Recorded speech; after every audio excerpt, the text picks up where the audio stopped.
The previous basket is under review.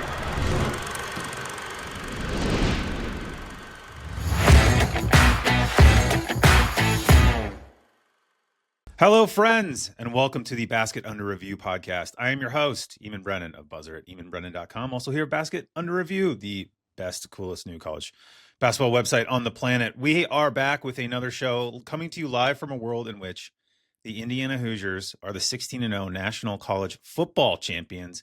I don't really know how to process this. We are going to talk about it briefly at the top of the show with Tate, who covered the game immediately for the Ringer after on Ringer Tailgate.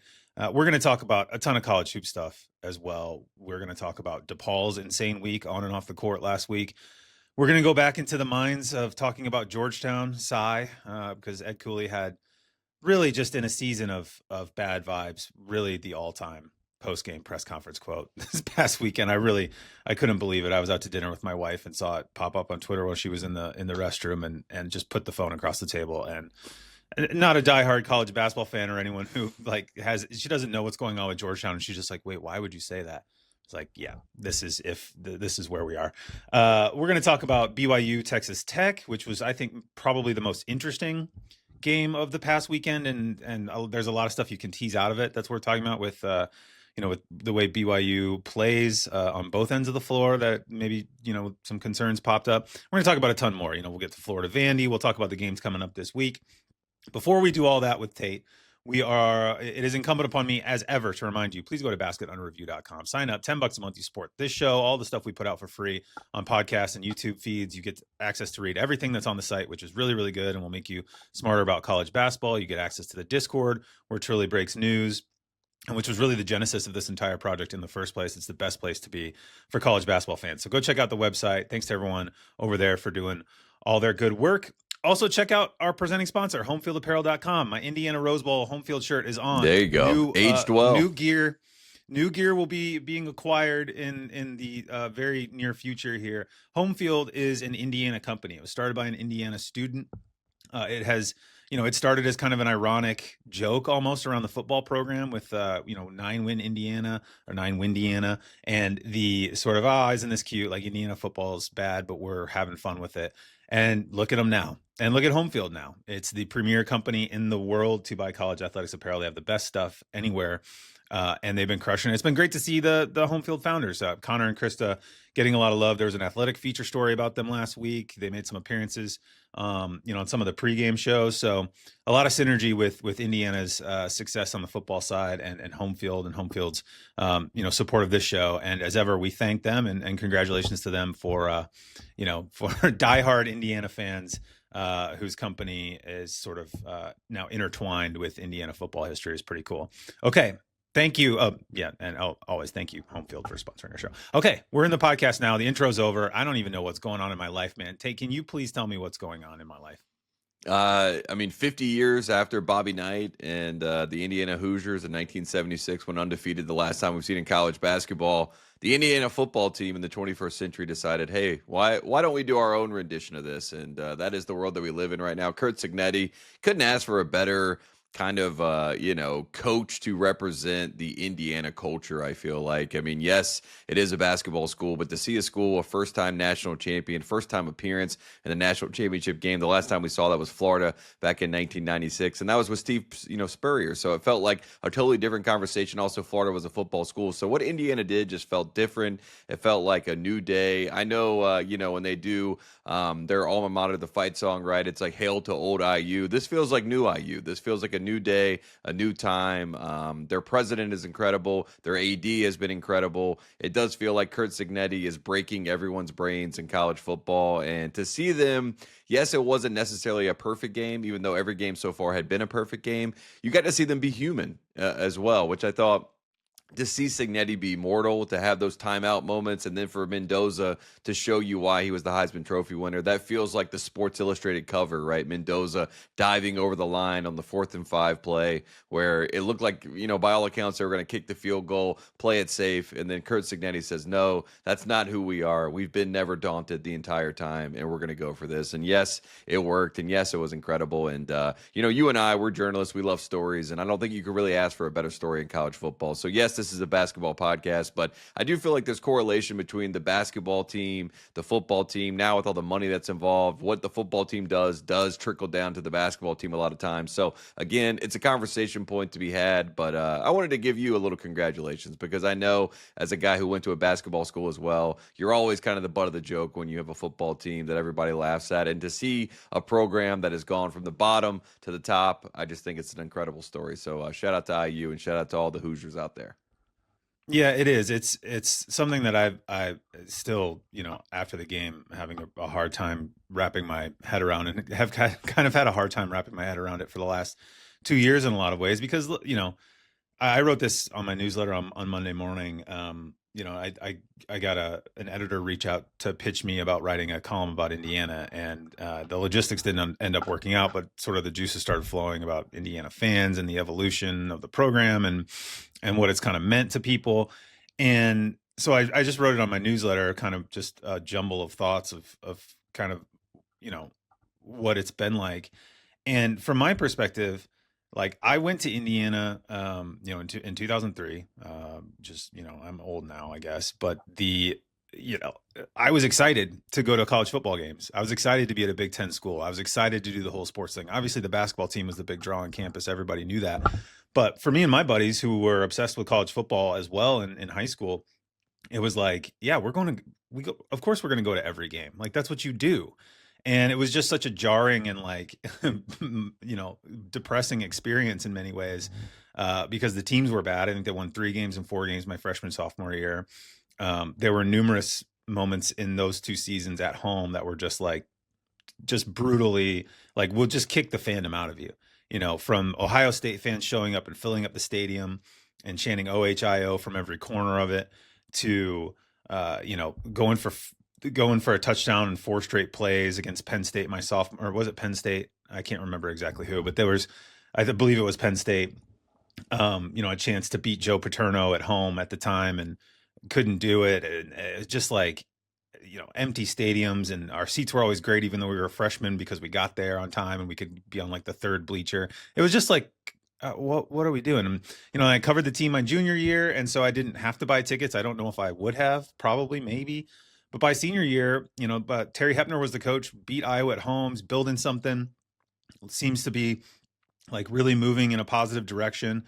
And, I didn't even go to the games. I didn't go to the Iowa game. I watched it from across the street and someone's, pickup truck TV. And then I went home and took a nap and went out to the bars later that night. And that's just kind of the evolution of so many Indiana students, I think, is you start off all bushy-tailed and bright-eyed, and then Indiana football kicks the shit out of you for 2 or 3 or 4 years. Mm-hmm. And then you grow up into adulthood and you're kind of like, yeah, this is not going to be on my radar a lot. I'll turn the game on if it's on, but I'm not like dialed into who's going to be good and who's not. And even after last year, I kind of held it at arm's length, because it's like, this could go away overnight. This could be a one-shot type of deal. Get the right guys, bring a bunch of people over from JMU and sort of run it back at Indiana. And what they've done this year, it'd be one thing if it was, they got in as the 8th seed or something and went on a run and got hot and won a couple close games. But they've just been the best team in college football all year long, and that has made it even harder to get my head around. Right. It was such a weird. It's again, like, were they kind of an underdog story and they played well and they were like the Butler from 2010 of this postseason playoff and kind of shocked everybody and whatever? That would be one thing. But they had the Heisman Trophy winner. They won 16. They went 16-0. First time any college football team's done that since 1894. Like, every single thing about the team that they accomplished along the way is just kind of mind blowing to the point where, like, exchanging texts with friends after the game was over last night is just sort of a like, there was no like, I mean, there was plenty of like, yeah, we did it. Oh, this is amazing. There was also just like, what is going on? How is this the thing that's happening as a fan of, in this sport for this school? It's just bizarre and incredible. And you're right. They were challenged last night. It was a kind of a weird game in many ways, a very nerve-wracking game, because once, the way they've played in the playoff, once you start to see, particularly early in the second half, when Fletcher breaks that run, you're just like, okay, this is going to be a real football game. This is not going to be Indiana stuffs them 3 and out, gets the ball back and goes and scores and 17-0. Then you're like, all right, now we're rolling. this is, everybody who took alt lines for an Indiana blowout or whatever are starting to count their money and all that good stuff. It just wasn't going to be that kind of game. And yeah, it went for it on fourth. I mean, I think it's a good thing that Indiana won, because I think Cignetti would have been asked about going for fourth when they were up 3 and kicked the field goal on the penultimate drive, right? I think our buddy Will Warren was tweeting about it at the time of like, do you not want to go again here? Do you not want to try and just win the game right here? And that's kind of what I was thinking they would do. And then they kicked it. And then you're just sitting there like, oh God, like this could be like literally the most gut wrenching gut punch in sports history if Carson Beck comes down, drives down the field and scores a touchdown. And, obviously that didn't happen, but man, just crazy, insane game. And I don't even know, it'll take a while to like process the reality of like, this is apparently what Indiana football is now. The best in the Big Ten, the best in the country, the best coach in the country, right? And like you just said, Cignetti did not have his best game. I felt like that was the first time I ever saw kind of the moment maybe get to him a little bit. You could see him. Those timeouts, like right. You mentioned, those timeouts going into that last fourth down call when Mendoza ended up scoring. You're like, what's going on over there? What? This is like a mortal moment after, so much, because in addition to all the players being good and yada, yada, there's been so much made of like, this coaching staff does not make mistakes. It makes the right call on every play. They're super duper prepared for everything. They blah, blah, blah. And you got Cignetti kind of like marching around the sideline, trying to find someone who he wants to talk to and whatever. And you're like, this feels different and weird. I don't like this. As a novice, college football fan, I'm like, this is off. This is different. And I'm not a fan of how this feels right now. Yeah, it was almost like Miami got them into the muck in the second half. Like Miami's obviously going to have penalties and mistakes, and it did feel like, even the false start that they had where, it's 2nd and 1, they have a real chance to get a first down, get a new set of downs. They're going to be able to kind of drain the clock out and end the game. They get a bad false start, and then it ends up in that situation where they have to kick the field goal before that final drive. But I don't know. It just felt like destiny the entire time. And we were talking on our show about, obviously Hoosiers and Jimmy Chitwood and sort of the stories that will be told about this team in the future. And there will be a story and a movie probably made about this team. And it did feel like to me on the 4th and 5, like I was like, if there is a movie made, that was the Paul Crew longest yard moment, right? When Mendoza's over there, it's like, it feels like Cignetti's talking to the special teams coach and he's like, we should probably just kick the field goal. And Mendoza waltzes over and is like, I want the ball, coach. Like put the ball in my hands, and he gets the ball, has an incredible, just QB draw play where he just leans over and, stretches for the end zone. And, it was just cinematic at that point. And when that happened, it did feel like ball game. And yes, I know Miami had a chance at the end. Carson Beck, you don't want to put it all on his shoulders to go make a play for you. And a good drive before that final throw, which was obviously a misread. I didn't like the end of the game. Mark Fletcher, who had a great game, throwing a punch, all that sort of stuff takes away from the moment. You know what I mean? But again, this is all about IU. And even just hearing Curt Cignetti after the game talking about drinking a cold beer, he's like, that's the best cold beer I've ever had in my life. I'm like, this is so Indiana coded, so perfect. And, they deserve it. They earned it. And, if they don't ever get back on that stage again, I don't think that'll take away from the fact that this was one of the most awe-inspiring things, inspirational stories in sports, because again, to go from where they were to where they finished, even when Penix left, right, that felt like a gut punch to watch a guy who had put his blood, sweat, and tears for Indiana go to another program and then take them to a national championship game. And you're like, will it ever be us? And then to cut to 3-4 years later, they are the national champions, and it's just an incredible story. So I can't get over that fact. And, a lot of times with these stories, we exaggerate. We like to ham it up a little bit, but there's no hamming that's needed here. This is just incredible stuff. Yeah, I mean, the Penix thing was funny because Indiana fans at the time were like so used to being bad that I feel like the prevailing sentiment when he was playing well at Washington was just like, oh, man, good for him. Like, we're proud of him. He's a stop along the way, but like, we'll take it. It's like good. Like there was no like, how could he do this to us? How could he transfer? It was like, well, yeah, of course. It's like your ex-girlfriend that goes and finds a great guy and has a nice family. Yeah, you're like, I'm happy for her. Good for him. I'm glad he's happy. And now you've got, Fernando Mendoza, who, when he got hit by that targeting, what I think was clearly targeting. I'm not a rules specialist here. It was at the very least a late hit, right? in the first half, and the camera zoomed in on him with a bloody mouth.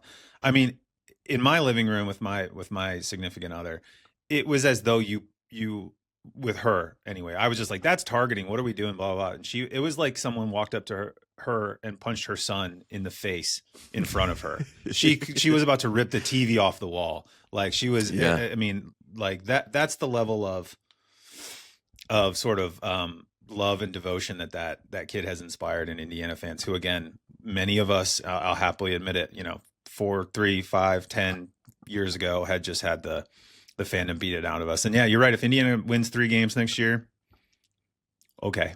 We're in your boss at the Ringer had the theory a long time ago on ESPN.com that there's like a buffer zone after you win a title where you're really not supposed to complain. I think for Indiana fans, you might as well extend it to like 20 years. It's just like, I think his was like a 5-year window.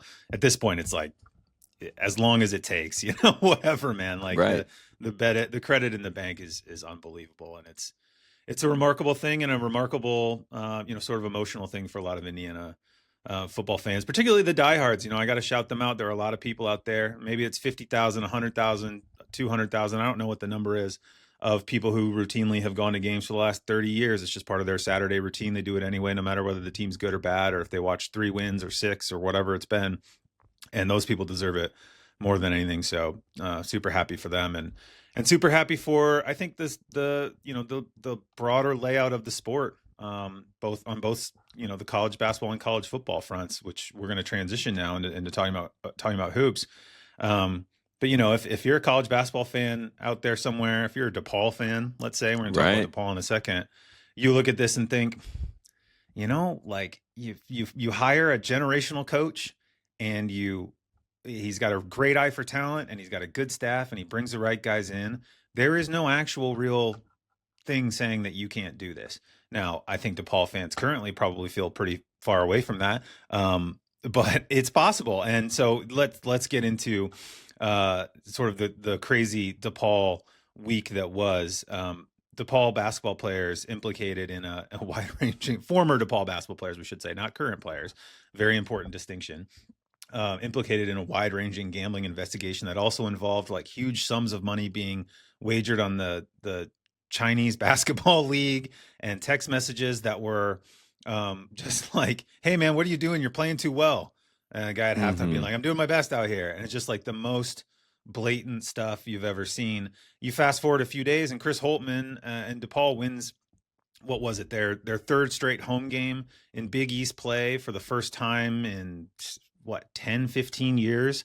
Chris Holtmann tweets after the game, thanks for all the support. Meet me at Kelly's, a bar I used to live right next to and went to many times when I lived in Chicago. It was kind of funny to see him like on the social media clip sitting on the bar that I found myself in probably too often as a 24-year-old in Chicago. But just the juxtaposition of these two things in the DePaul fandom, I think, of people discovering like, oh, that's why we were so bad. That's why our guys were throwing the ball out of bounds after live ball rebounds, pretending like they were supposed to throw it back to the ref. Like, this explains it. and then, DePaul following that, a few days later with like kind of the best moment it's had in 5-10 years of its otherwise really difficult existence. It's just a wild week for DePaul basketball. And yes, we're transitioning from Indiana football national champions to the DePaul Blue Demons men's basketball team. That's what you get on this podcast. But what did you make of all the gambling stuff and what followed? It's a good day to be an underdog. This is kind of like the David podcast here as we talk about these teams making the transition to the champions. And I wanted to give just DePaul and Chris Holtmann, especially when Holtmann took that job. One, big fan of Holtmann at Ohio State, had some great interactions with Holtmann. I just think he's one of the good guys that is out there in college basketball. But when he took the DePaul job, I was like, woof, this is going to be, a tough racket there in with that job. And obviously we know the history of DePaul basketball, but it just feels like I called him a sleeping giant for a long time. But, it's hard to wake up a sleeping giant because, boy, have they been sleeping and snoozing hard. So to sound the alarm, to get this program back on its feet, to have a game where they scored, 14 straight out, coming out in the second half against Marquette. That was a magical moment. They've won 3 of their last 4. CJ Gunn has just been a revelation. I think he ended up being Big East Player of the Week. So these are all things and conversations that have not kind of been on the tip of your tongue when you're talking about DePaul basketball. But again, if there's anyone that deserves it, it's Chris Holtmann. If there's anyone that's going to put in the work, it's Chris Holtmann. And, he's a guy who knows how to identify talent. Sometimes the talent has been injured. Obviously, at Ohio State, he had a lot of, bad luck with some of those injuries. And if guys were there, I think it would have been a little bit of a different, conversation. But for this team, again, one of their most efficient games offensively, 11 3-pointers, 45.8% from three, also 20 team assists. So, this is a fun brand of basketball. Marquette is not the Marquette that we have seen over the past 3, 4, 5 years. But again, when you beat a team with that name on their chest, it does feel good.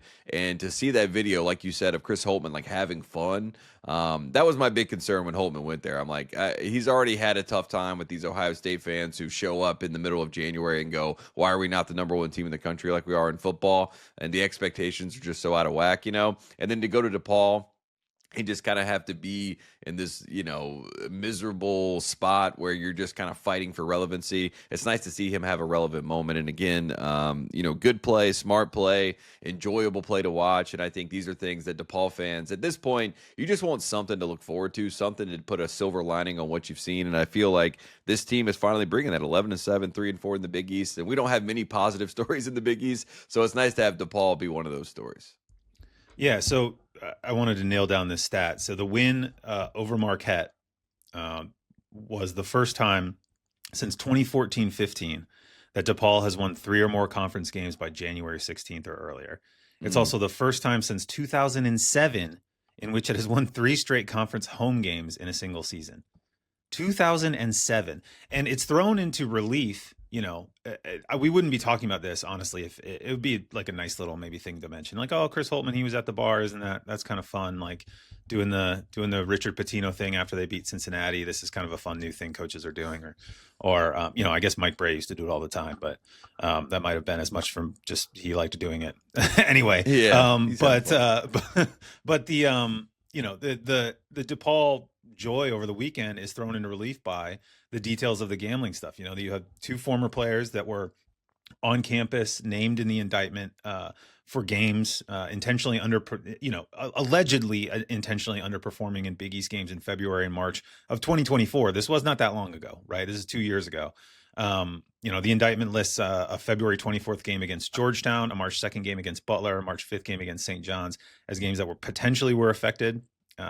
DePaul lost all of those games, part of its 39-game Big East regular season losing streak during that period. 39-game Big East losing streak. So you're going through all this stuff and you're kind of reading the DePaul stuff and you're like, yeah, this is crazy. I mean, it's obviously a very bad thing that, can't happen. And there's no excusing it. I do still sometimes see people like, oh, well, you saturate the culture with gambling and all these gambling things and whatever. And it's like, I have not done a ton of gambling sponsorships or sort of done the pick'em culture very much. I'm kind of agnostic in terms of doing that stuff publicly, whatever. But the bottom line is I don't losing money, Neither do I. And I also just whatever your moral stance on it is, there's alcohol ads at every sporting event. It's readily available. If a coach or a player shows up to a game drunk, no one says it's because of the ads. Okay, it's very clear if you're playing in a game, you shouldn't be betting on it, and you obviously shouldn't be taking crazy amounts of money under the table to underperform. These are you can draw these distinctions pretty clearly. So set that argument to the side a little bit. I still see that a lot, and I just can't.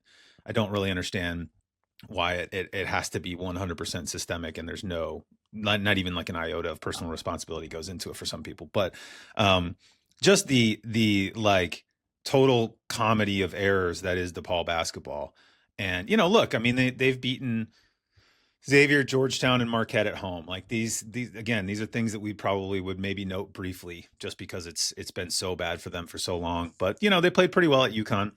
I just think it's just nice to see. And you're right about Chris, he had a rough go of it the last couple of years at Ohio State. I thought it was a really great get for DePaul. And I think there is, for a lot of these coaches, at least some of them that have taken the DePaul job over the years, there is a kind of white whale aspect to it of there's no real reason that isn't fixable that DePaul can't be at least decent. at college basketball. You know what I mean? There's no systemic, there's no overriding reason why it just can't happen. And that's why I kind of think of them as the potential Indiana of college basketball in many ways, because it's been such a bad program. But like you sort of look around it and there's all these, you think there's all these reasons why you do it, but you get the right coach, you invest a bit in the program. They do have a new building. It's still not on campus, which I think honestly would help them a lot if it were, because there's a lot of students that live up in the Lincoln Park area. That it's just, getting them out to Rosemont was never going to happen when they were bad, but getting them to Wintrust is still not like the shortest drive in the world. It's like 40 minutes across town, whatever. But there are reasons why DePaul can be good, and I think there's an allure there for a coach like Holtman, where you just recruit reasonably well, you evaluate reasonably well, and you don't have to be terrible. And so we'll see if he can sort of build on this momentum, because it would be nice. I said it the entire time I lived there. I used to live really close to DePaul for 6-7 years. Oh my God, I just did the thing. My kids heard me say 6-7. The kids are gonna love it. It's a good thing my kids aren't here to hear that, because they would just started cackling immediately. It's kind of getting annoying now, to be honest with you. It was funny at first, honestly, but I'm kind of getting annoyed by the 6-7 thing now. Yeah, it's got to end. Yeah. I was really close. It's really got to end. I was close to campus for a long time, and it was always just like, man, if this building was here, I would go to games just randomly, not even covering them, just for fun. It'd be nice to just have like a college basketball team presence kind of in the heart of the city, in that part of the city where there's a lot of students and college alumni living at any given time. So we'll see. We do need to talk about a slightly less positive development in the Big East, and that's our guy Ed Cooley here at Georgetown. Just really going from strength to strength this season, Ed, with his reactions to Georgetown's performances.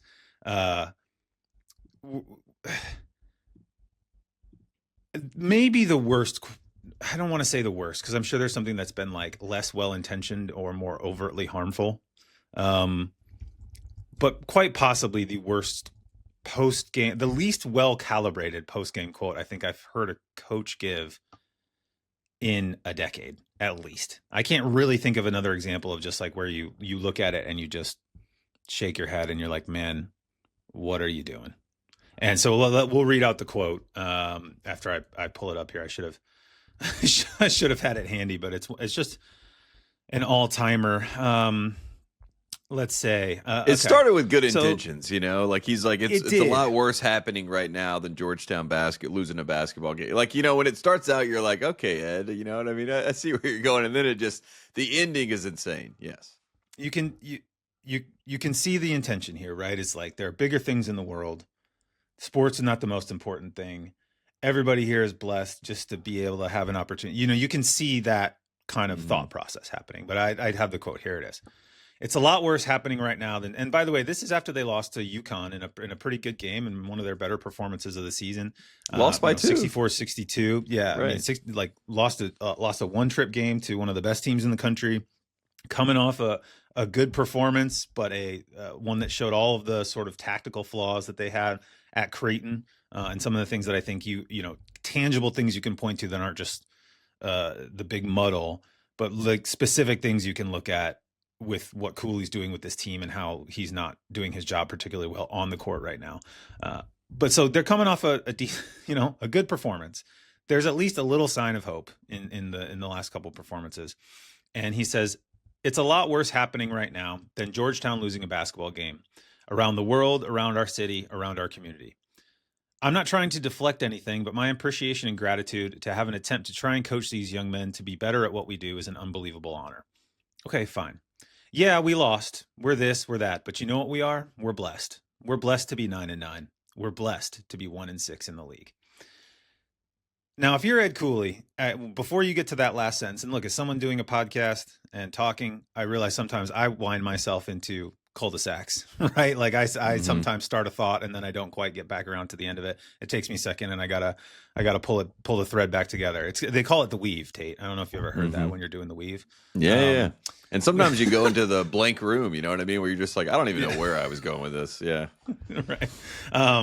Yeah. So anyway, I get it. But like, if you're Ed Cooley, by the time you get to that last sentence, there's got to be something in your head that tells you I got to stop. Before I say 9-9 and 1-6, I got to stop.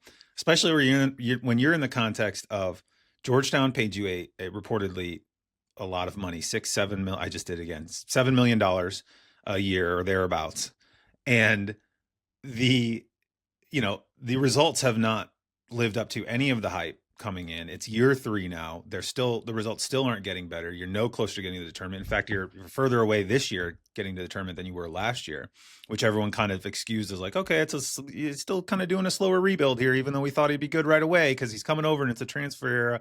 Like, we have more resources than Providence. You'd think he'd be able to sort of go up to the next level with it. None of that's happened. So when you say you're blessed, people, Georgetown fans, the people who are who spend money on tickets, who that help fund your salary or donate to the school or whatever, are going to hear that as, "Hey man, I'm good either way. I'm good," and that is going to drive people insane. And as far as I can tell from reading the online Georgetown fan tea leaves, if they were not already being driven insane by this season, they are now fully gone over the cliff with it. I think if he stopped at we're blessed to be 9-9, I think it maybe was a little bit better. But when he said we're blessed to be 1-6 in the league, that was just like, where are we going? You just drove off the cliff. You were right at the edge of the cliff, then you drove off the cliff. And again, this is a month removed from hitting a baby with a bottle. So like, this is the other part of it. Like, if you contextualize the season and you kind of see the drop off from like where we started, where you and I, when we first started doing the show this season, we're like, hey, Georgetown, maybe they're in the mix this year. We kind of like their roster. They have some good pieces. Iwuchukwu getting hurt, of course, you can write that off as kind of the reason why they lost some rim protection and explain some of the issues away.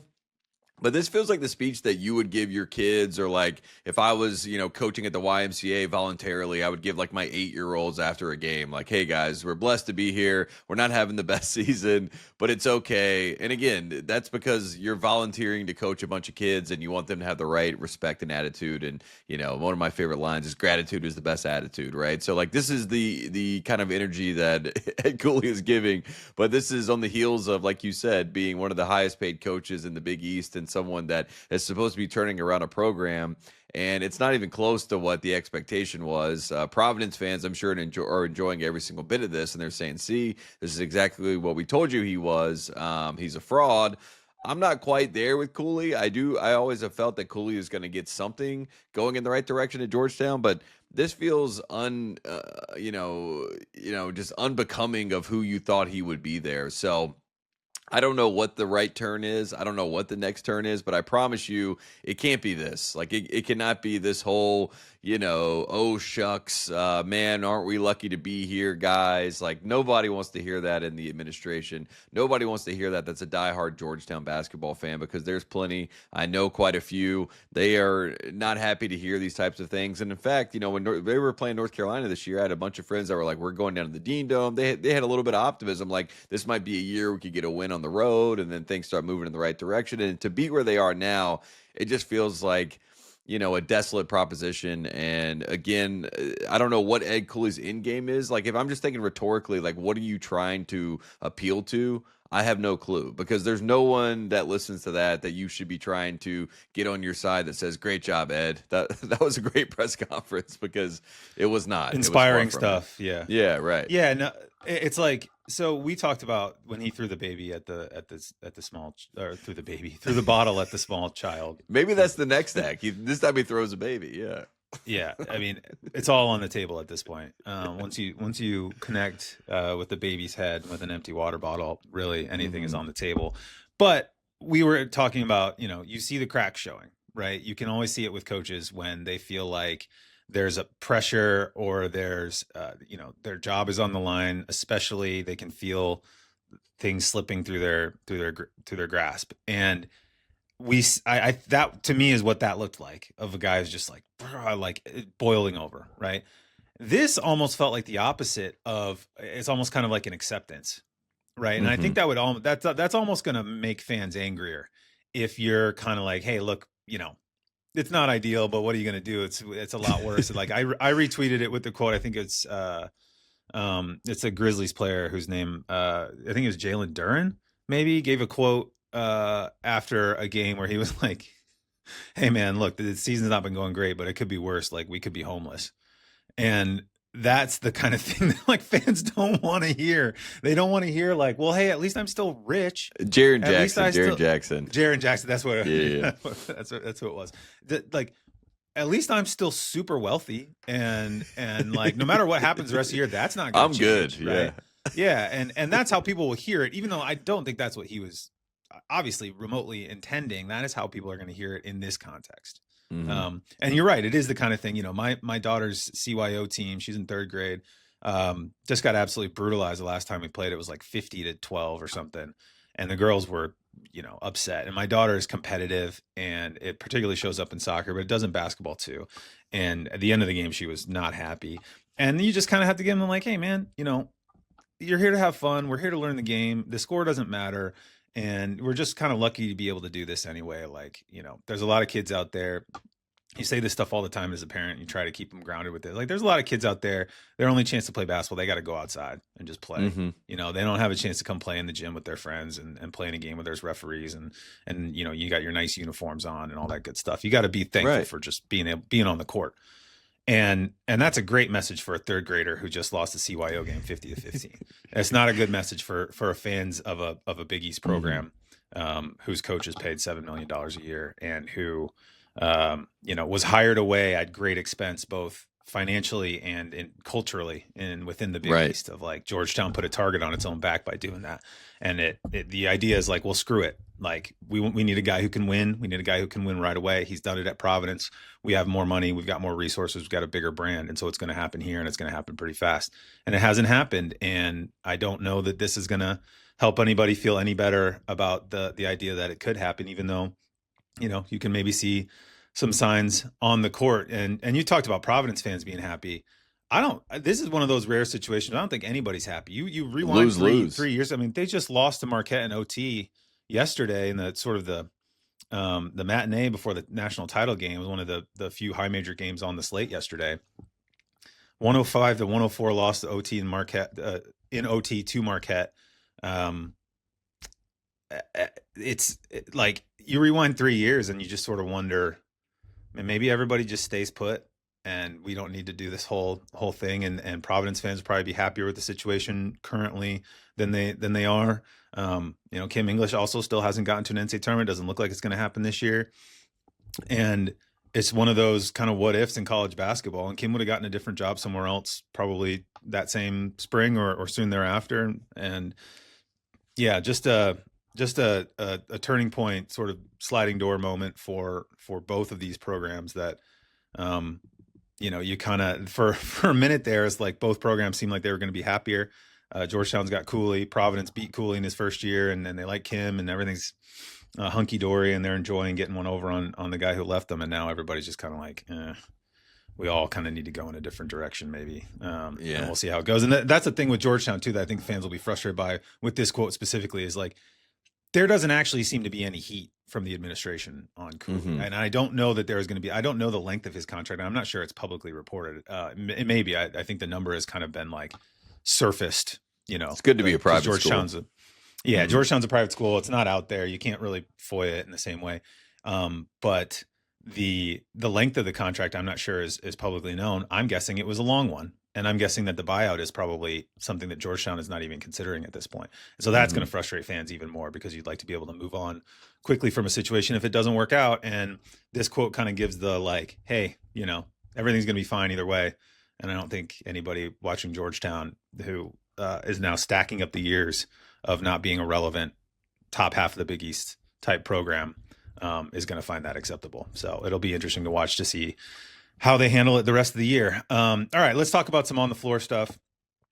I thought BYU Texas Tech was the most interesting game of the past weekend. I enjoyed Florida Vanderbilt. I'm with you. I want to talk about that too. But the BYU Texas Tech game was just a super interesting game to watch from a tactical perspective and from a BYU perspective, especially. Coming into the season, one of the things about BYU that was slightly concerning coming over from last year was how bad they were at perimeter defense. They allowed teams to shoot a ton of threes. They allowed them to shoot a high percentage. They gave up a lot of open quality looks from out there last year.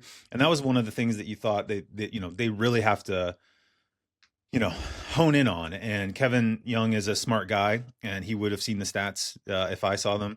And I think probably would have placed a pretty big emphasis on that this offseason. And they have been better, and they have personnel to be better. They've got length to be better in that regard. And I think it's part of the reason why they've been, top 10, top 15 team for most of the season. But, at the 18:30-ish mark of the first half, right? First few possessions of the game, Christian Anderson takes a ball screen, sort of top right wing, sort of free throw line extended, comes back to the middle, loses Rob Wright off the ball screen, and no BYU defender is anywhere in sight. Anderson buries it. And in watching the game, looking back at it, it's clever to say this after the fact because there were swings and turns in the game, and BYU, kept it close for a long time. But right then and there, I should have like live bet on Texas Tech to win, or at least to cover whatever I didn't have the app handy, but I regretted not doing it because I was like, okay, well, if Christian Anderson is going to get wide open dribble step in threes off of ball screens that are not complicated actions at all, then BYU is not going to beat this team. And that's essentially what happened. And the key moment late in the game was basically the exact same play, 3:40 in the second half, same exact place on the court, just on the opposite end. Same play. BYU again doesn't get anywhere near him. Step in three, and that made it 70. It was 69-65, I believe. That made it 72-65. And again, there's a couple minutes left, and Texas Tech kind of put the game away from there. That's the part with BYU that was interesting on the defensive end that I saw, and it felt like I saw right away, and maybe that sort of validated some priors that I still have about this team of really talented, does a lot of things well, they'll do a lot of things better than they did last year, but there's still some flaws in their defensive approach. And then on the other side, the Debanza stuff is fascinating. I mean, he was minus 28 in this game during his minutes in this game, which is remarkable. And so beyond the defensive like tactics, that is a story that is going to be interesting to watch. I wonder what you made of his performance and kind of how BYU sort of contorted itself around him in many ways. Yeah, it was Keita's worst game I've seen. It was Debanza's worst game I've seen. And again, they did have a lead in this game, and it felt like, oh, they're going to be able to find a way to win this game despite these guys not having a great game. And, that was, I guess, the fascinating wrinkle, if you want to spin it positively for BYU. It's like these guys did not play great. Rob Wright, at least by the box score, had a good game. So I think he ended up with 28, maybe even 30 points. But in general, you're right. I mean, this BYU team, it does feel like they're kind of like, once they get to the crest, the ceiling of like kind of who they can be as a team, it kind of feels like it stops short of them cresting over and kind of getting to where you think they would be to be a Final Four, kind of, what the potential predictions were kind of going into the season. And Debanza has to be a lot better. I was kind of fascinated in this game on the other side with Texas Tech. I love this Texas Tech team, but is this sustainable? You know what I mean? Like JT Toppin playing 40 minutes, Christian Anderson playing 40 minutes, and like they're really a 7-deep team. And I understand in the NCAA tournament, that's what it kind of turns into most of the time, right? At most an 8-man rotation and 7 guys who are going to be your main guys. But doing this at this point in the season in January, I know they needed to win this game. And I know, I mean, it's Toppin, Watts, Petty, Anderson, Atwell. That's what you're going to see, right? I mean, those are the 5 guys that you're going to see for Texas Tech, and that's kind of who they are. So it's impressive in one sense that they were able to find a way to win this game. Christian Anderson, like you said, was great. I love that big three of Watts, Toppin, and Anderson. I think that's one of the best big threes in the country. But again, it is a lot to put on their shoulders to constantly have to deliver at that clip and also play the entire game. And I think Toppin and Anderson both played all 40 minutes in this game. So, like, the BYU of it all, I feel like Debanza obviously will bounce back. There is still a little bit of, like, trying to figure out what gets him off his block, right? Like what kind of gets him not, playing, downhill in the right direction. And this game is a prime example of that. I don't know if it's the length of Texas Tech. I don't know if it's the physicality, what it may be. We can kind of look into that a little bit more. I'm sure we got some very smart people here at Basket Under Review who will dig into that a little bit. But yeah, I mean, for me in this game, I was impressed with Texas Tech fighting back in this game, but I also kept saying to myself, I love this team. I'm excited to see this team. I think against Houston on Saturday, that's going to be a great game, a great matchup to learn a lot about kind of where they stand in the league and in general in the country. But I am worried about the fact that Anderson and Toppin have to play the entirety of the game for them to get these types of wins. So, that was sort of my takeaway from this one. Yeah, I mean, it's fair enough. Look, like they are gonna ride Christian Anderson, especially. I mean, he's playing what is it? It's something really high. Yeah, 96.2% of available minutes. That's third in Division One. Right. You usually see that from guys at teams that are much worse than this, or teams that are like low majors who have one guy. It's just like a Green Bay or something like that. Yeah. You're playing every game. Your usage rate is going to be 35%, and that just go cook, buddy. So yeah, I mean, I think it's really more of like an injury concern and maybe like a gradual fatigue concern towards the back end of the conference season. Maybe guys get tired or whatever. I think you're right. Once you get to the tournament, lineups shrink, but also guys get a second wind. And we see this even with like freshmen, who like kind of hit the freshman wall. We saw it with Fears last year, where he looked great in the non-conference and got into the thick of league play in the SEC. And it's like, this guy's taking a ton of shots, has the ball in his hands all the time, which makes a lot of sense because he's the best guy on the court half the time. But, he's 18 or whatever, and he's going to get worn down. And then they got, to the conference tournament and he, later in the year, and he got a second win. I think, there's the opportunity for some of that. But I tell you what, like once you get to the postseason and you get to one-off games and the adrenaline's hitting, you've got a guy like Anderson that you can just put the ball in his hands, play him off screens. You've got Toppin rolling and doing things around the rim, getting offensive rebounds and keeping things alive. I really like Watts. He's been fantastic too. So there's a lot. Just can do anything. It's a tight rotation, and it's really, for me though, it's mostly an injury concern in terms of sustainability. Like if one of those guys gets hurt, they're in big trouble. And McCaslin could figure something out, but they're not going to be the same team. But that's true of everybody in the sport. That's true, really, for the most part. Unless you're like a Duke or you feel like you've got another 5-star junior 6'5" guard you can bring off the bench, and very few programs have that at their disposal. But, for me, again, with BYU, the thing about DeBonsa playing well or poorly, I mean, I said the thing about, I should have live betted after that first thing. Aren't I smart and clever? After one play, I know how this game is going to go or whatever.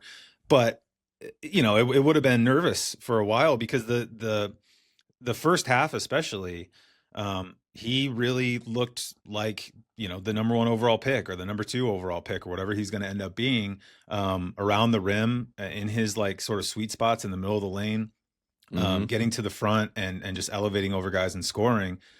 The concern, and Matthew Winnick brought this up on the weekend under review show on Monday with Brian Ralph, and I thought it was really smart. In addition to his plus minus, which I think, again, that's a noisy stat, it's one game, yada yada. I think the concern with BYU is that there were a lot of possessions, particularly in the second half, where the ball stops and he gets it on the post, mid-post type area, and it's just like, okay, AJ, go for it. And that's not the worst strategy in the world. He's an extremely talented player. But you see the alternative with BYU often, which is that the ball moves and flows, and Richie Saunders is catching it in the corner and hitting threes, or he's getting to the rim, and Rob Wright is moving the ball around and creating leverage situations where he's got his defender on his back and he's getting to the rim, and he was great. And so there were just a lot of times where the ball stopped and the game stopped and everyone stood around and watched AJ try to be AJ, and it didn't pan out. And there are going to be times against high level college players where that's not going to be your most efficient shot, particularly for a BYU team that has a lot of other options. So it's going to be interesting to see, because I don't know, if you're Kevin Young, you have to find a way to kind of, and I think, by all accounts, everything everybody says, and Fran Fraschilla has said this online. He said it to me in the past, of the thing about AJ is you watch him play like in the Olympic, the FIBA stuff. And if he's playing a game where he needs to get 30, he'll get you 30, but he's also happy to get you 12, 10, and 8, if that's what it takes to win. And so I don't know that it'll necessarily personality-wise be a long-term problem that Kevin Young has to solve. But if he needs tape to show the team like, hey, we cannot just dump the ball to this guy and say, go score us a 15-foot fadeaway. Like, we need to move it, pop it. It's gotta run through all of our continuous stuff all the time. For us to be at our very best. Like, that second half against Texas Tech is what he can show them. So it'll be interesting to see if they change a little bit, because that was the thing is, like, it's fun to watch this guy play. And then you get deep into that second half and you're like, I've seen him take a lot of touches where everything just stops and they don't get a good shot. And that's something to solve if you're Kevin Young, because you've got this guy who you want him to have the ball. He's extremely talented. In olden times, I guess, or a few years ago, I don't even know. Like, there was always even with some of the great Kentucky teams for Calipari, there's personalities to manage. There's guys with expectations about how much they're going to play and how much they're going to have the ball and what their role should be because of their talent. And managing that stuff, I think, is still tricky, and it'll be interesting to see how BYU does it. Yeah, absolutely. And it did feel like an inverted game for AJ, because most of the season it's been like he's kind of had a slow start. Then in the second half, the Clemson game comes to mind, right? Then he just kind of clicks into that mode. And then you're like, okay, there he is. There's AJ. We needed him to come put the Superman cape on, and he's able to save us. And this was the opposite of that in this game. So, it's a fascinating conversation. I think Rob Wright has to do a better job of getting him the ball in more opportune situations. And like you said, a lot more passing game situations with each other. And, their big three, we obviously know who they are. Richie Saunders, Wright, DeBanza, maybe Kata's in there as well if you want to swap out one of those guys. But again, it's a good team. I still feel like defensively is the great call. I think that was a good start to the conversation about kind of where their ceiling is. And AJ, I'm not worried about AJ at all. I think he'll figure it out because he is a supreme talent. So, it's hard to argue against that. For sure. Okay, the other super interesting game to me of the weekend, and there were a few, but I think the other with potential conference title, maybe Final Four national title implications, was Florida at Vanderbilt. And I think I've solved the Florida conundrum here. If they don't turn the ball over a ton and just shoot like a normal average middle of Division I number from three, like 35 to 37%, 36% from three, maybe even a little bit less than that, they're almost certainly going to win the game. Because everything else, like we talked about them before, their baseline of front court play and Hawk and the four guys up front is always there. The question has always been all season is Lee and Fland, can they give you enough shooting, enough individual scoring, enough ball movement, enough attacking the rim for things to not be stodgy on offense or self-defeating on offense, turnovers and missed threes. And I think you saw it against Vanderbilt. I still haven't seen Lee and Flan, and maybe I've missed it along the way here. I'm sure it's happened at some point in a game that I didn't catch in its entirety or just saw the highlights of. I still don't know that I've sat down and watched them play a game where both of them looked really good at the same time. We obviously saw Fland have a great game against Tennessee.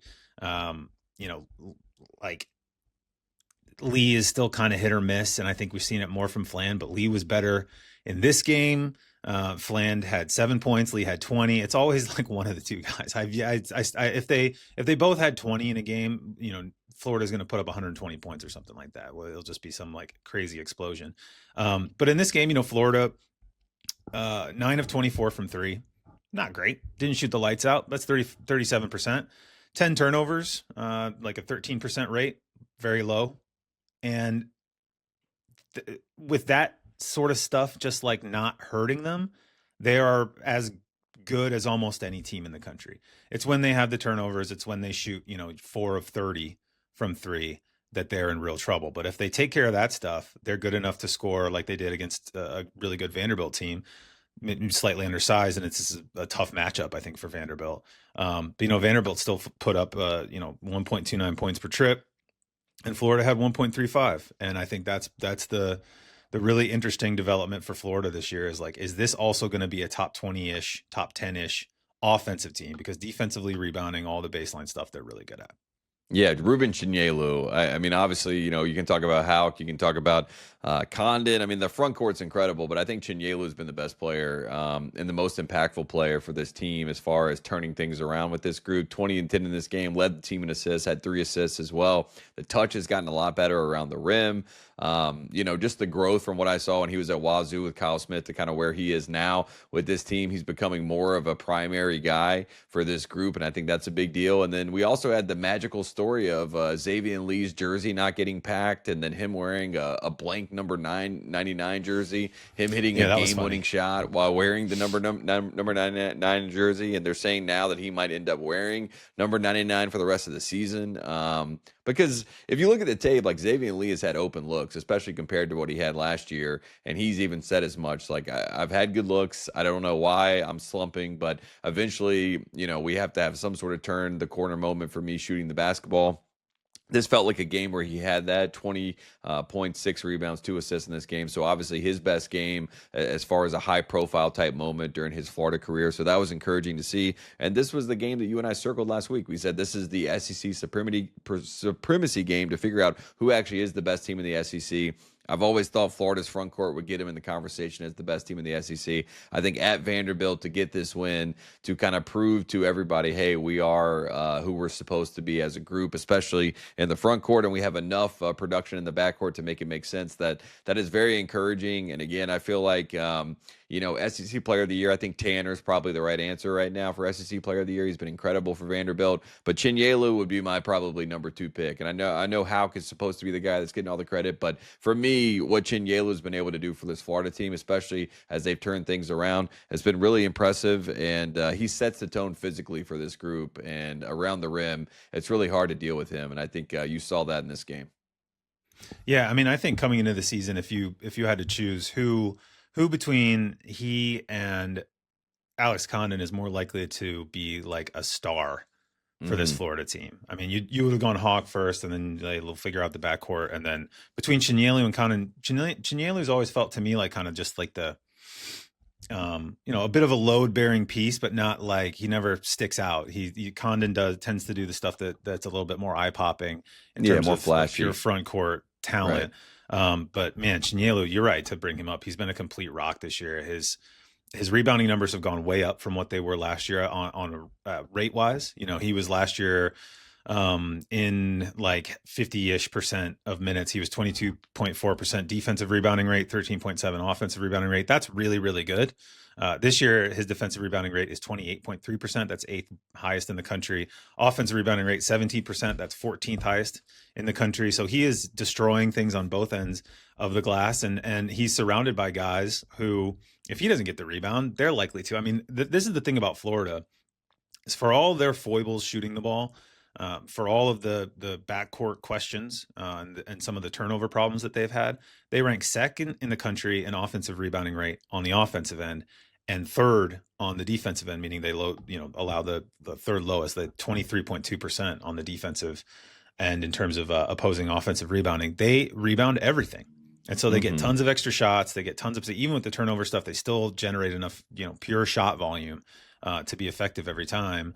And on games when they're hitting, just a few threes that they need to hit, again, at like an average rate, they are, because again, this is the 349th ranked 3-point shooting team in the country. Imagine if they were our 200th ranked. Like, I think there are a number of losses that they have on their mark so far, and almost all of them have been in close games that they would not have, and we'd still be talking about this. The defending national champions is one of the 3 or 4 best teams in college basketball. So the shooting turns around a little bit, or the turnovers decrease to the level that they did against Vanderbilt, and all of the sort of baseline groundwork is there for this to be an elite national title contender, and potentially the SEC champions, which I think was probably many folks' prediction coming into the year. It was certainly mine. And we've had, things switch around a little bit, but sometimes you get to this time of the year and teams start to remind you of what you thought about them in the preseason. And I think Florida's kind of on the cusp of that right now. Yeah. Todd Golden seems very happy with this group, and rightfully so. And this is a team that you and I both know you do not want to see them in March, just because of the size, And when you have 3 guys that can each get you 10 rebounds, talking about that front court, I mean, it's just going to be a physical battle, and it's a tough matchup for anybody in the country. And, we've kind of run the gamut trying to figure out the best front court in the country, but I think you kind of come all the way back to Florida every single time. Yeah. Speaking of teams sort of rounding into form, we should probably mention Houston's starting to look terrifying again. I think the last time we checked in on them was kind of non-conference-ish. And, I've been impressed all year by because this is always a question with Kelvin Sampson. He brings in the 4 freshmen. This is not a coach with a history of giving big minutes or big roles to freshmen. And the extent to which he has praised the freshmen basically all year, but particularly lately, in terms of their attitude and their application and how they accept coaching and his particular brand of coaching, which I think is probably one of the more psychologically challenging things in the sport. It's all working out, and you sort of pop up your head. They had the loss to Tennessee. They had a couple moments early in the year. The Auburn game was a little shaky. The Syracuse game was certainly shaky, just okay against Notre Dame. And then, hadn't really blown anyone out until about, I guess 10 days ago at Baylor, when they beat Baylor. Then they beat West Virginia 77-48, and then they play against Arizona State and leave Bobby Hurley and his team completely flabbergasted in the postgame. And Bobby Hurley was talking about these guys are maniacs. 103-73. Kingston Fleming's incredible again. Sanak incredible, and the veterans. And this was without. No, I guess Sharp did play. But this is a veteran group that struggled early in the year that is also now starting to round back into form. And you add Flemings and his experience that he got earlier in the year into the group. Tugler starting to look like Tugler again, a little bit more comfortable in the middle of the lane. It's all coming together for Houston, and they scored 1.46 points per trip against an Arizona State team that has been pretty decent this year, and it's starting to look a little spooky. Yeah, Hurley basically gave them the most, praiseworthy, laudie press conference you could ever hear, because he's basically just like, you can't, nobody can replicate their type of toughness, the way that they do this sort of stuff. It's incredible to witness and behold. And again, when you get beat by 30 points, I'm sure that's the reason, or that's, gives you plenty of reasons to say those types of things. And you and I, at the start of the year, we were just trying to figure out, of these trios, right? You got the veteran trio with Tugler, Uzan, Sharp, and then you got the freshman trio with Fleming, Sanak, and then Harwell. Like, how did they all mesh together? How does the rotation work? And I feel like that he's finally found the sweet spot with these guys as far as shot, economy, and creation, and sort of the responsibilities at the end of the shot clock, especially with Uzan and Flemings. I feel like that they've found a real nice rapport with each other, and that's not good news for the rest of the country, because Houston's always going to have that physical toughness like Hurley was talking about. But you throw in the fact that they've actually figured out their roles, it feels like, and they've settled into those roles. And Harwell, he's producing in limited minutes. Look, he had 8 points in 17 minutes in this game. I feel like we talk about Sanak, we talk about Flemings, but I feel like Harwell has been a really nice piece for this team as well. Another freshman that's kind of the forgotten freshman when you talk about those, 3 guys on this team. So he's another one that we had to bring up and mention. Just a really good group. And if they play Houston basketball with the fact that they've been able to identify who does what best, it's a scary proposition for the rest of the league, especially the Big 12. So good news for Houston fans. Yeah, and I think Sampson may have added a few spots to Sanak's potential draft position. His quote about him: "I love that kid. He never has a bad day, and I have worn him out. He's not looked me in the eye." He's never complained. Whenever he's playing in the NBA down the road, that team is going to be lucky. He's never had 1 ounce of bad body language. That is like music to every NBA GM's ears, right? Because that's like the stuff that NBA people are so super duper focused on. And you can see how quickly it goes bad. If you have bad chemistry on a team, you got guys that don't get along, like your franchise is, your whole team can get basically just called him a pro, right? he's just like, he's a professional. Yeah. Yeah. And he's been complimentary of Fleming's too, but always with a caveat of like, yeah, he's talented and he's got a good attitude. He works hard, but defensively he's trash, and whatever. We can't keep him on the court. And like Flemings will say that in post-game press conference too. I think it was after the Texas Tech game where he was like, yeah, defensively in the first half, I was unplayable. And you could just hear Sampson like filtering back out through his own players post-game. But I thought that was interesting about Sanak, because again, you look at all of Sampson's teams, and he's had a couple of, he had Jarris Walker, really talented 5-star freshman, but the vast majority of players on all of his teams in this Houston run for the past, half decade and change now have been veterans and guys that they've brought along, and guys who are like over the course of 2, 3, 4 years becomes psychologically attuned to how Kelvin Sampson coaches and wants them to play. And you see the results on the court of how they rebound and how they fight and how they play defensively. It's just ingrained. And adding more than one talented freshman into that mix, and when you're trying to win a national title to culminate this run, and before you retire, and there's only so many more years Kelvin's going to keep doing this, has been really interesting to see, and it might end up being the right blend. Maybe you need a little of that 5-star talent to get over the hump, and they were a bucket away last year, so that you don't want to go too overboard with that. We've certainly seen veteran teams without 5-star players, like it's not 2015 anymore, right? But the idea of sprinkling in a little bit more lottery pixie dust over the top of what is already your established baseline of competency, maybe that ends up being the right mix for Houston. We'll see. It's going to be, I think they play Tech again this weekend, which is Saturday. It's going to be that first game was one of my favorite games of the year. It wasn't like insanely high scoring or anything. It was just super fun to watch both of those teams. So that'll be one to look forward to. Really quickly before we look ahead,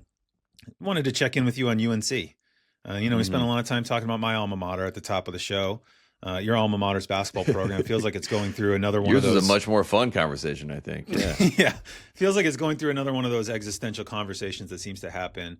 I wouldn't say every 12 months with Hubert, but like maybe once every 18 months, once every 14 months. I don't know what the exact cadence is here, but we're there now. It seems like that conversation's happened again. What's going on in UNC land besides a lot of not particularly impressive defense? Well, it kind of always felt like a house of cards, right? 14-1, beat Kansas, beat Kentucky on its face, right? It looks great, it kind of checks all the boxes, but everyone had the, kind of the sick feeling in their stomach that there was going to be another shoe to drop at some point. And I don't think people expected it to happen as early as it did in ACC play, but to go out to the West Coast, which is a tough West Coast trip. But as anyone, I fly back from west to east and east to west all the times. Going west to east is actually a lot more difficult than going east to west. So I actually roll my eyes with a lot of those conversations. I feel worse for Cal and Stanford when they have to go to the East Coast as opposed to teams having to go to the West Coast. And unfortunately for Carolina, Duke was on the same trip and Duke dominated their trip. The Cal game was a little bit closer, but they destroyed Stanford.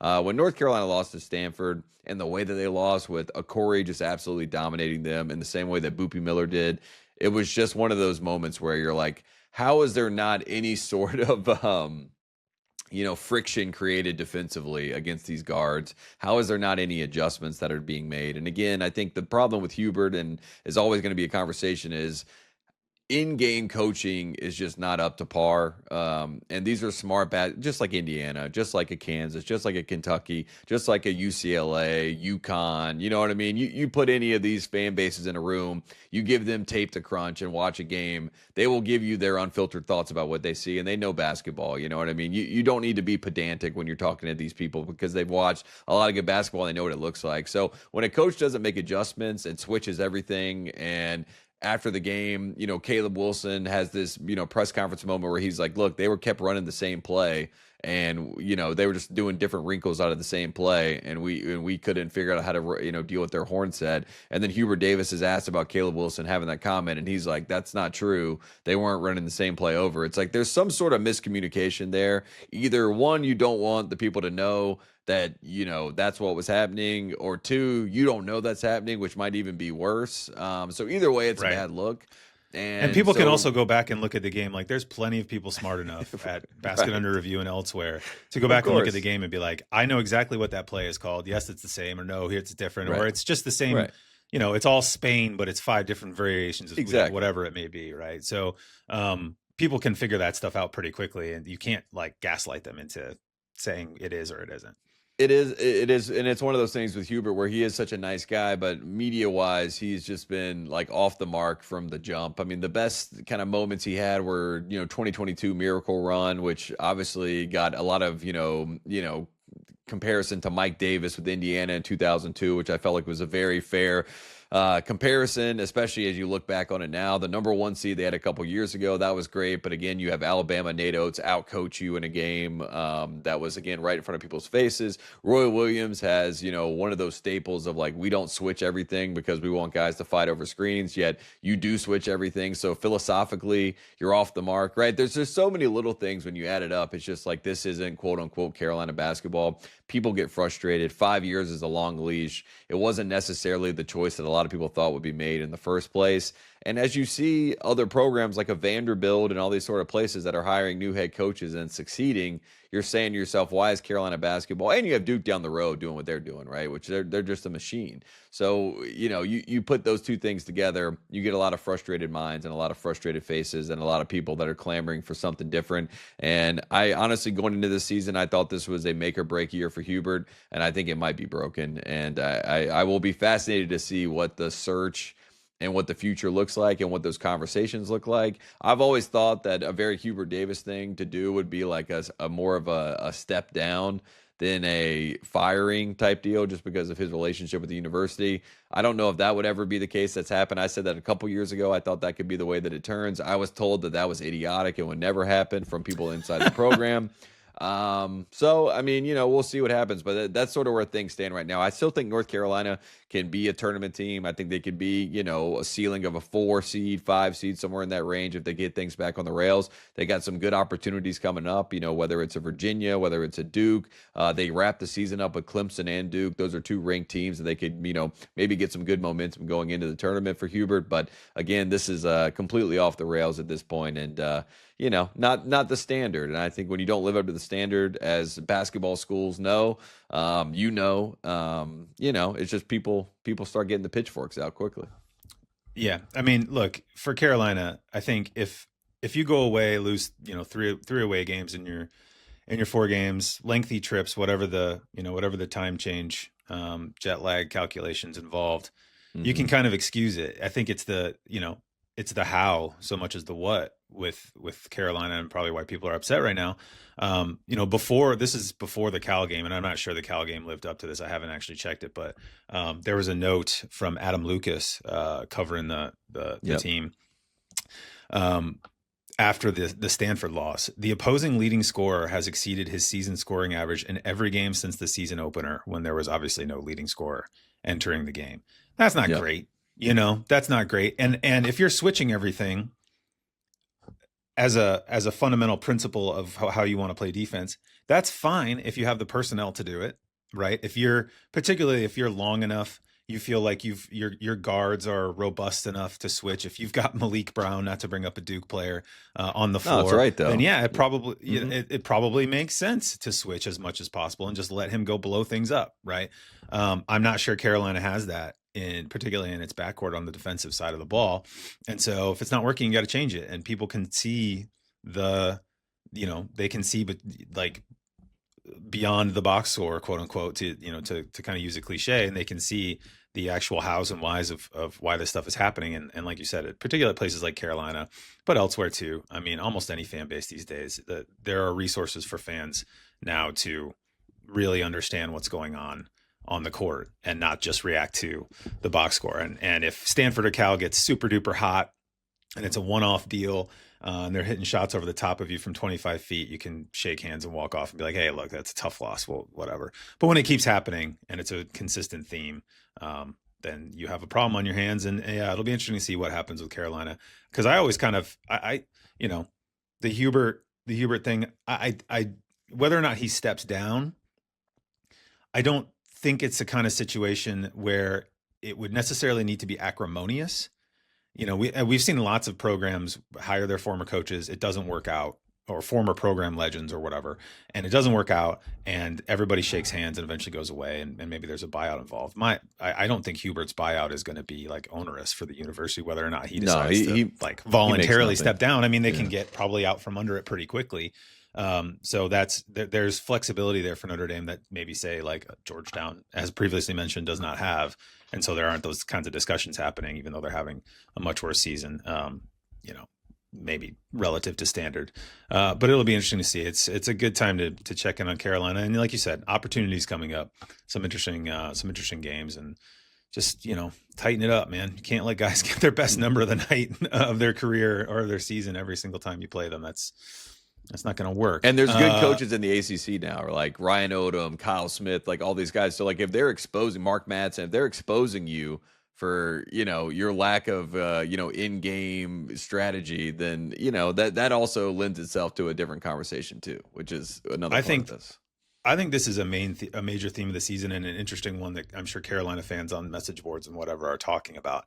It's like you sort of look up and down the ACC now, and maybe 6 years ago, the standard of coaching was part of the reason why the league was struggling, and Virginia is kind of a tricky one because Tony Bennett like elevated that program to a national championship, and things went a little haywire, but his teams were never bad. But there's just places that have not maybe had the most tactically evolved or dialed in coaches. I think of like NC State, Louisville in recent seasons, certainly. Stanford, I think, is a great one with Smith, who is consistently doing more with less basically every year and has his entire career. SMU, probably a great example of, whatever people want to say about Andy Enfield, consistently finishing between 40th and 60th in Ken Palm or whatever. He's got a pretty long track record of being pretty good year in, year out. Brad Brownell's been great. Jay Lucas has been great in year one. Yeah, I mean, it's like as that whole pool of coaches is coming up and lapping you, you have to do some self-evaluation at some point.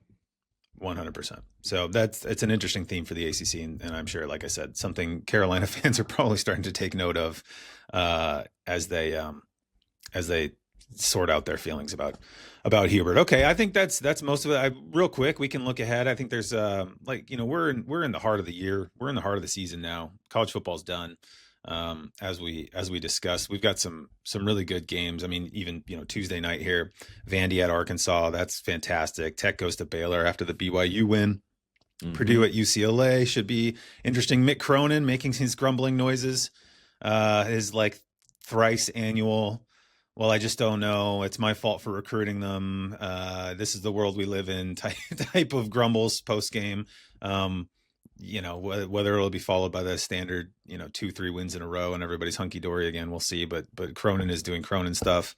We got Tech Houston. I keep focusing on Texas Tech, but that's a good one. Ohio State's playing Michigan this weekend, which should be interesting. Michigan looking a little bit more normal consistently now, just beating teams by 10 or 12 points and not 35 and 40. So that's something to watch as well. What are you looking forward to most this week, Tate? I'm excited for UNC Virginia on Saturday. I think that's going to be a really good game. Kind of see where both those programs are right now. I think it's going to be a nice game for Ryan Odom at home to get Carolina there and probably get a win. That's going to get people even more excited about where this team is right now.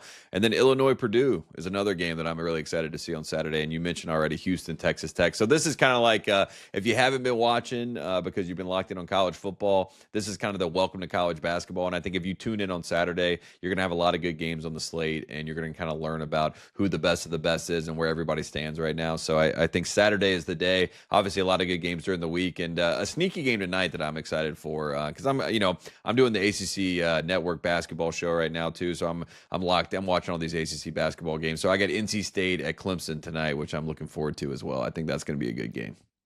That'll be a good one. You mentioned Illinois Purdue.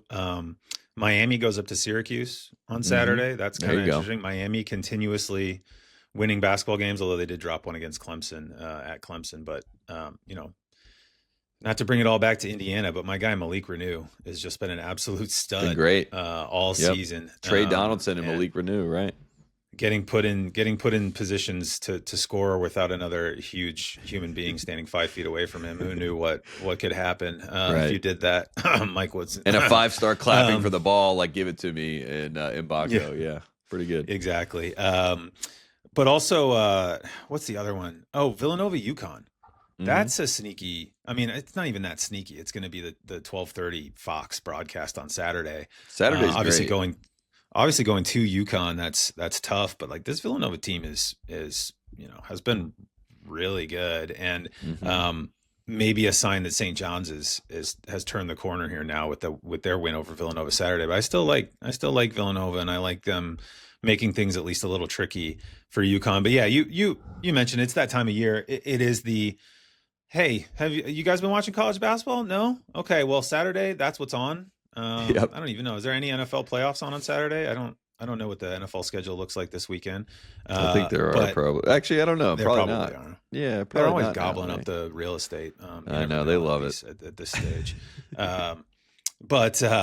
But no, this is very much the like. Okay, folks, come on down. College basketball. Football's all on day. Sunday. It's all games. college basketball on Saturday, so we got to lock it. There you go. There's great games all day. Tennessee's playing Bama. I mean, it's just I'm looking up and down the list here. You mentioned UNC. Auburn's going to Florida. Just a lot of good stuff. Should be a lot of quality games. We'll probably get some great finishes, and everyone will be like, college basketball season is here.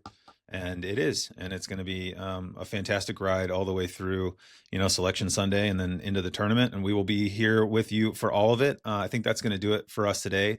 Tate, thanks so much once again. Of course, thank you to our producer, Corey Aldis. Thanks to Trilly Donovan and all the guys over at Basket Under Review. We'll be back next week still in the world in which Indiana football is 16-0 national champions. We'll never get over that. We'll never process it.